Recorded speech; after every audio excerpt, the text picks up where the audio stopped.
വല്ലാത്തൊരു ഭരണാധികാരിയാണ് US president Donald Trump.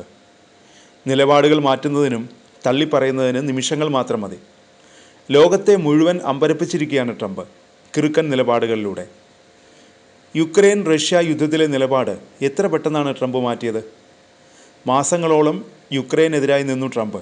പുടിനെ പ്രശംസിച്ചു, റഷ്യയെ കൂടെ കൂട്ടാൻ ശ്രമിച്ചു. ലോകത്തെ മുഴുവൻ അത്ഭുതപ്പെടുത്തിയ നിലപാടായിരുന്നു അത്. സമാധാനത്തിനായി റഷ്യ പിടിച്ചെടുത്ത ഭൂമി യുക്രൈൻ വിട്ടുകൊടുക്കേണ്ടി വരുമെന്ന് സെലൻസ്കിയോട് ട്രംപ് നിർദ്ദേശിക്കുകയും ചെയ്തു.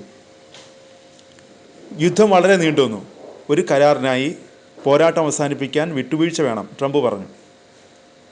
എന്നാൽ പിന്നീട് ഐക്യരാഷ്ട്രസഭയുടെ ജനറൽ അസംബ്ലിയിൽ പങ്കെടുക്കാൻ ന്യൂയോർക്കിലെത്തിയ അമേരിക്കൻ പ്രസിഡന്റ് പെട്ടെന്ന് നിലപാട് മാറ്റി. അദ്ദേഹത്തിൻ്റെ സ്വരം മാറി. അദ്ദേഹം യുക്രൈനോട് റഷ്യയിൽ നിന്ന് എല്ലാ പ്രദേശങ്ങളും തിരിച്ചു പിടിക്കാൻ ആവശ്യപ്പെട്ടു. അദ്ദേഹം റഷ്യയെ കടലാസുപുലി എന്ന് വിളിച്ചു.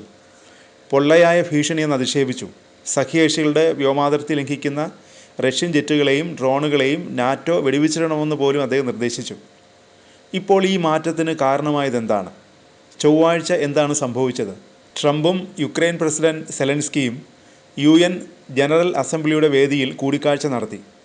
സെലൻസ്കിയുടെ ലക്ഷ്യം വ്യക്തമായിരുന്നു. യുക്രൈൻ ഇനിയും വിജയിക്കാനാവുമെന്ന് ട്രംപിനെ ബോധ്യപ്പെടുത്തുക.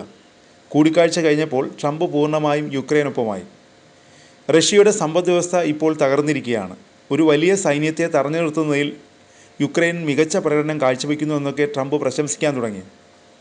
പിന്നീട് സോഷ്യൽ മീഡിയയിൽ ട്രംപ് ഇങ്ങനെ കുറിച്ചു: യൂറോപ്പിൻ്റെ പിന്തുണയോടെ യുക്രൈന് അതിൻ്റെ എല്ലാ ഭൂമിയും തിരിച്ചു പിടിക്കാൻ കഴിയും.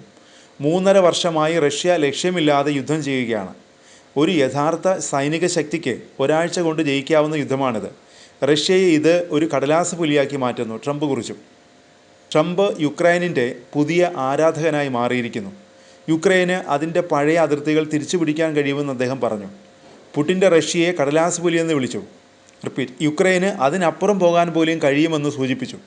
ട്രംപിൻ്റെ ഈ ആത്മവിശ്വാസം എല്ലാവരെയും, സെലൻസ്കിയെ പോലും ഞെട്ടിപ്പിച്ചിട്ടുണ്ടാവും.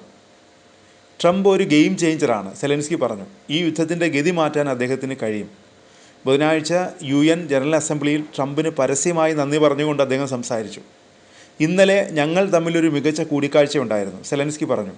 ട്രംപിനെ പോലുള്ള ശക്തരായ നേതാക്കൾ ഉള്ളതിനാലും യൂറോപ്പും US ഞങ്ങളുടെ പിന്നിലുള്ളതിനാലും ഞങ്ങൾക്ക് വളരെയധികം നേടാൻ കഴിയും, സെലൻസ്കി പറഞ്ഞു. തീർന്നില്ല.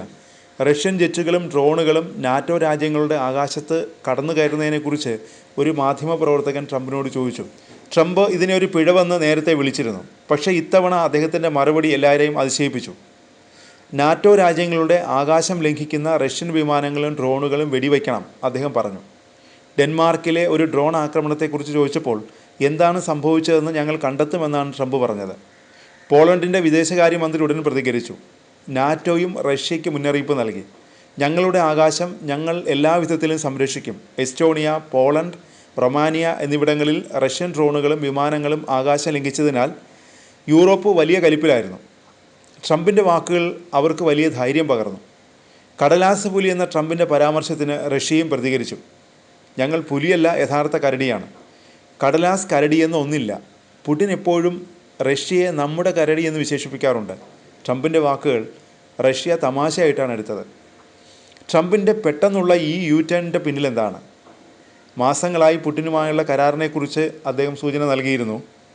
യുക്രൈൻ പ്രദേശം വിട്ടുകൊടുക്കേണ്ടി വരുമെന്ന് പോലും സൂചിപ്പിച്ചു. ഇപ്പോൾ അദ്ദേഹം യുക്രൈൻ്റെ വിജയത്തിന് എല്ലാ പിന്തുണയും നൽകുന്നു.